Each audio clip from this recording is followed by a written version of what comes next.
la parole à deux collègues du CMP Bruy-Nord, Mesdames Talbot et Kukowski. Madame Talbot est infirmière psychiatrique sur notre CMP. Madame Kukowski est assistante sociale. Chacune dans leur fonction de base est en lien avec les partenaires extérieurs, notamment du milieu scolaire.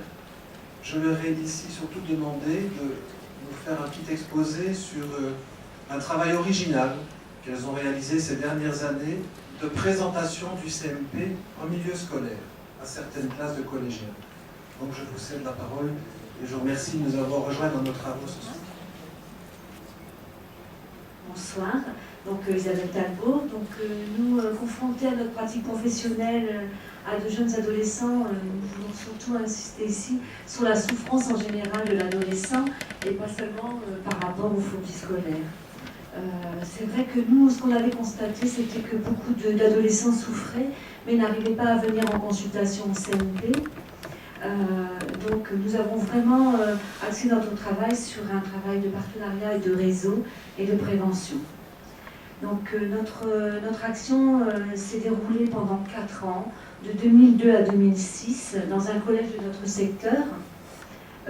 Et cette action menait auprès des élèves de 5e dans un collège.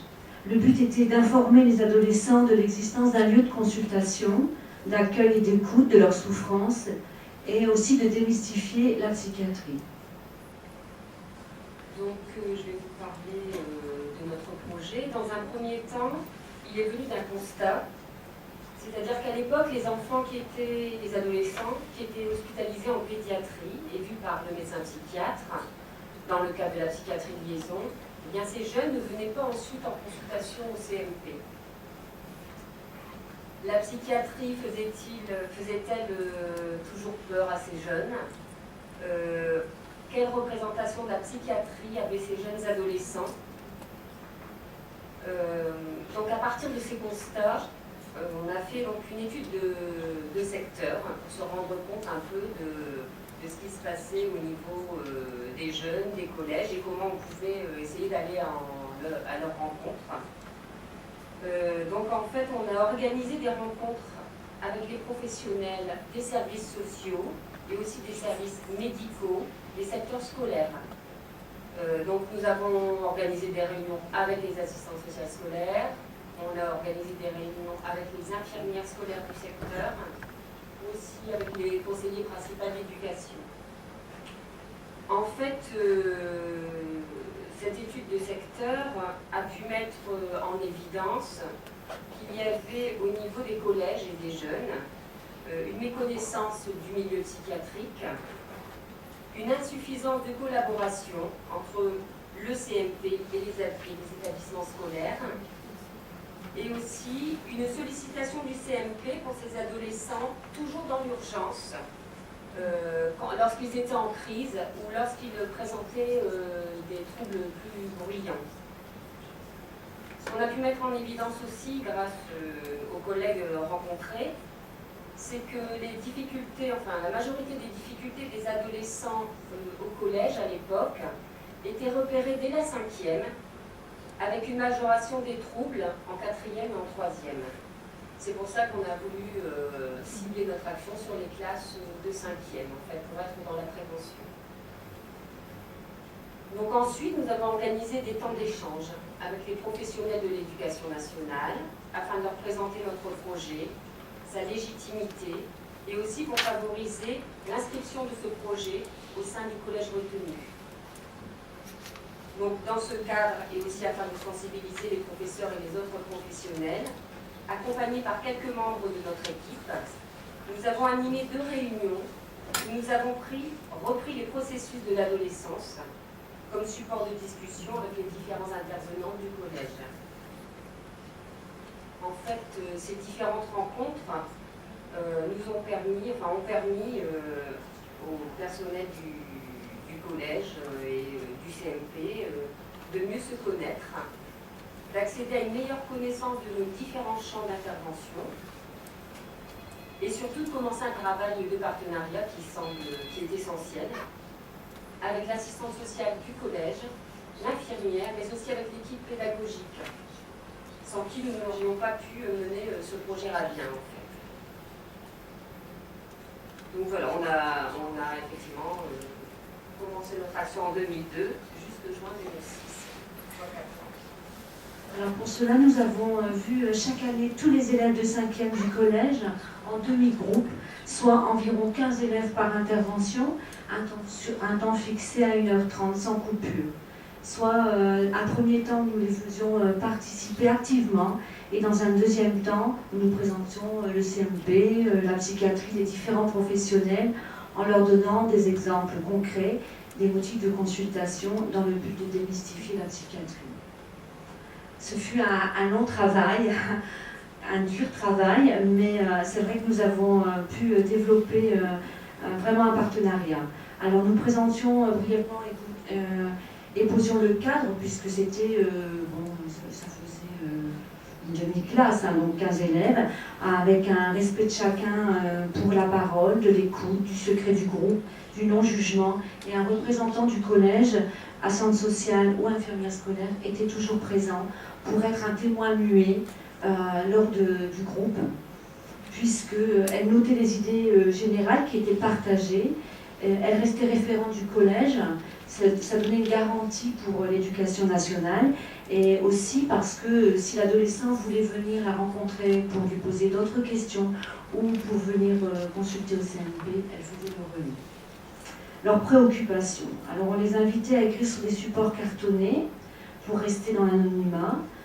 Leur questionnement autour de cette question, qu'est-ce que grandir pour vous en ce moment?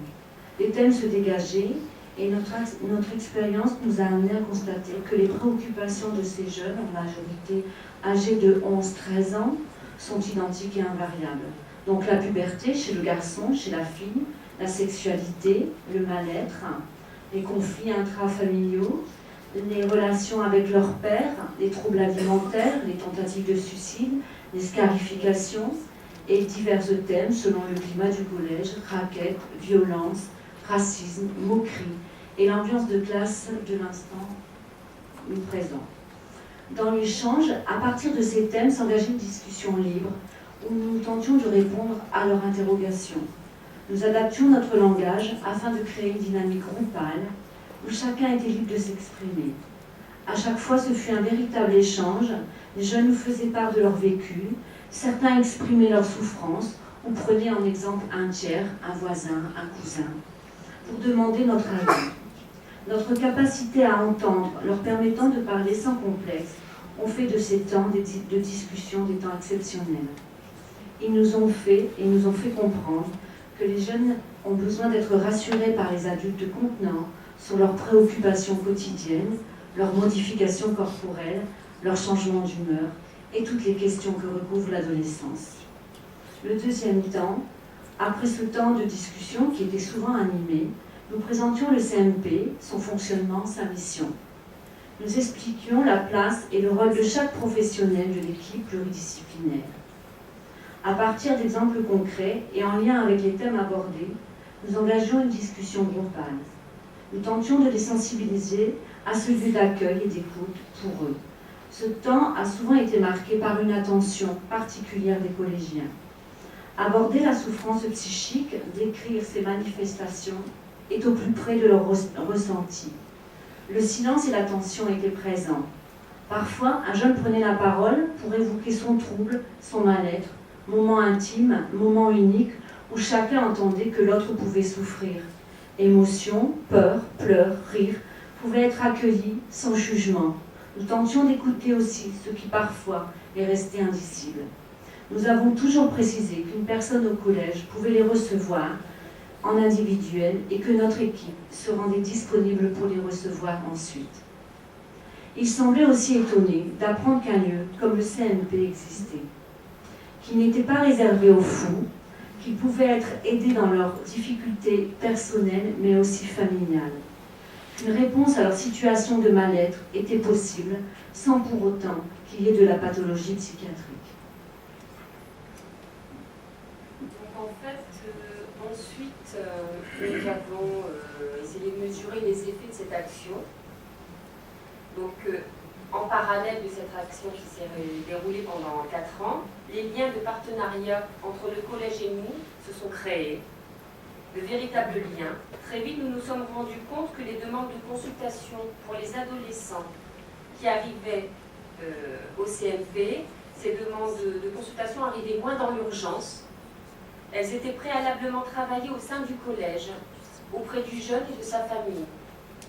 L'équipe du collège avait peu à peu développé une qualité d'écoute et de repérage des troubles. Autour de certaines situations, la communication avec les professeurs permettait une meilleure compréhension des situations. Chaque année, nous avons aussi en parallèle fait un retour de notre intervention à notre équipe pluridisciplinaire. Ce bilan annuel permettait de nous plonger au cœur de l'adolescence et de ses turbulences et ouvrir des perspectives de travail clinique plus adaptées au public. Alors cette expérience met en évidence aussi une nouvelle fois l'importance des liens entre les différents professionnels s'occupant des enfants et des adolescents, mais aussi de leur famille. L'enfant ou l'adolescent pris en soin en pédopsychiatrie nécessite une approche globale et donc de partenariat avec les établissements scolaires, les services sociaux, les services judiciaires. Cela met vraiment l'accent sur l'importance d'entretenir ce travail de réseau. Nous essayons d'effectuer aussi des réunions, par exemple trimestrielles, avec les services sociaux de l'aide sociale à l'enfance, du service social départemental, des PMI. Nous essayons aussi de tisser des liens réguliers avec des représentants de l'école, des psychologues scolaires, des enseignants référents. En fait aussi, en conclusion, je voulais dire que si nous avons peu évoqué dans notre exposé les familles, elles sont au cœur de notre pratique pédopsychiatrique. Dans toute prise en charge d'un enfant ou d'un adolescent, la famille est accueillie dans sa souffrance, ses incompréhensions, ses doutes. Il peut être proposé alors aux parents des entretiens individuels et dans certaines situations, des consultations en thérapie familiale. Ceci dans le but de prendre en compte toute la souffrance familiale, la souffrance de la famille. Et je finirai en paraphrasant Winnicott, qui écrit « Sans sa mère, un enfant n'existe pas ». Nous pouvons dire alors qu'il n'y a pas d'enfant sans famille. Et nous voudrions ici souligner l'importance de la prise en charge des enfants et des adolescents dans toute leur globalité. Merci.